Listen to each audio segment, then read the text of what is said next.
inseguendo un gol sotto il cielo dell'estate italiana. Ricordate le parole della canzone degli anni 90? Bene, noi potremmo dire inseguendo la giovinezza sotto il cielo di un autunno romano.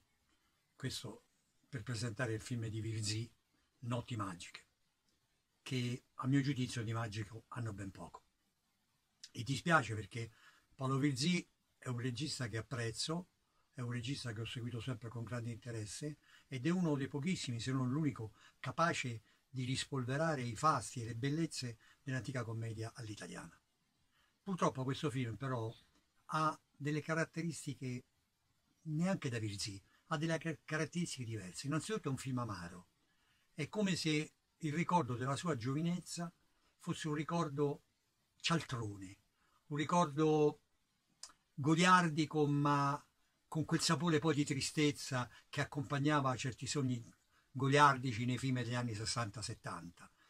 Cioè Paolo Virzì racconta una storia di cinema, racconta la storia di tre giovani sceneggiatori venuti a Roma a ritirare il prestigioso premio Solinas, che incappano, proprio incappano, uso il termine, si incagliano nel cinema italiano degli anni 90.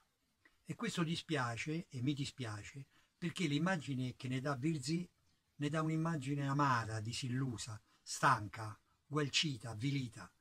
Ne dà un'immagine come di qualcuno che è rimasto disilluso da questo fatto. E non è il suo caso, perché invece ha fatto dei film importanti che sicuramente gli hanno dato molta soddisfazione, perché hanno avuto un successo di critica e di pubblico. Però questa visione di questo stanco cinema italiano degli anni 90 è in parte vera, certamente, ma non è tutto vero. Racconta delle cose di quell'epoca, in parte vere, ma in parte non vere, o perlomeno non tutte quelle che c'erano.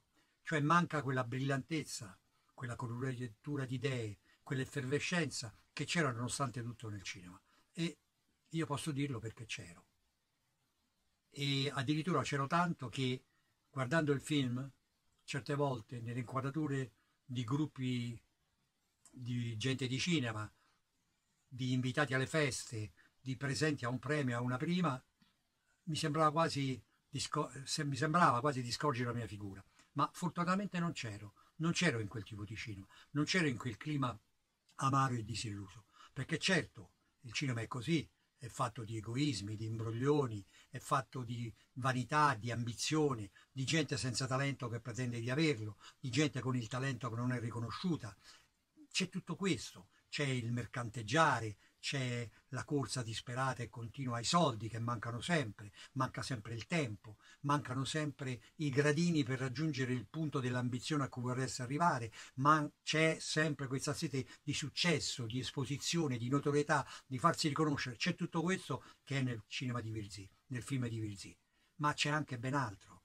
C'è lo scintillio, l'entusiasmo, c'è, ecco, il momento che io ho chiamato questi personaggi, questi protagonisti di cinema, cineasti, ho già commesso un errore nella mia coscienza, perché a Roma cineasta è quasi un termine, potrei dire, offensivo, quasi da intellettuale andato a male. A Roma chi fa cinema è un cinematografaro ed è una parola, certo, che sa un po' di coda alla vaccinara o di matriciana, ma che parla anche della verità del cinema come lavoro, come mestiere, come fatica, come lotta quotidiana, ma sempre, come diceva la famosa poesia di Trilussa, della tartaruga, che mi ha rimproverato dal fatto che ogni tanto rimaneva capovolta, e la tartaruga diceva sì, però ogni tanto quando sono capovolta posso vedere il cielo, a differenza di voi che non lo guardate mai.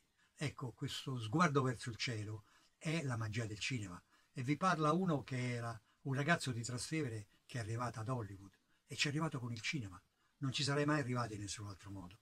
Vi parla uno che, mettendo a letto la figlia alle 2 di notte, dopo perché ha la febbre e non si contenta mai della favoletta e non c'ha sonno e smania e finalmente dopo l'ennesima favola si addormenta.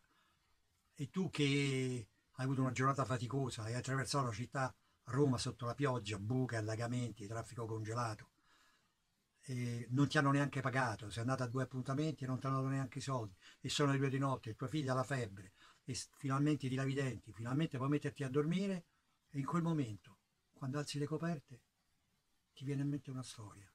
Ah certo, la favola che tu hai raccontato a tua figlia che ti sei inventata ha però uno spunto originale.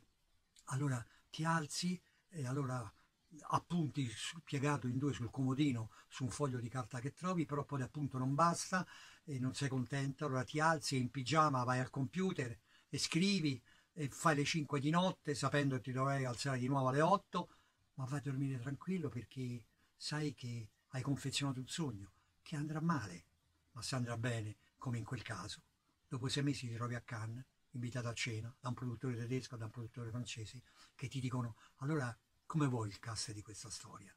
Era la storia che hai scritto quella sera. Questa magia, questa capacità del cinema di far uscire dal cilindro dopo le scarpe rotte, l'immondizia, la carne andata a male, i pezzi di carta, le cambiali, ogni tanto la colomba che si alza in volo nel cielo, doveva raccontarla e non l'ha fatto. E dispiace perché è come se avesse compresso in una scatoletta un sogno grande come una nuvola e poi lo metti nella scatoletta e c'è solo uno sbuffetto d'aria e nient'altro. E non è questo, perché in quello sbuffetto d'aria c'era una magia che bisogna conservare. Grazie.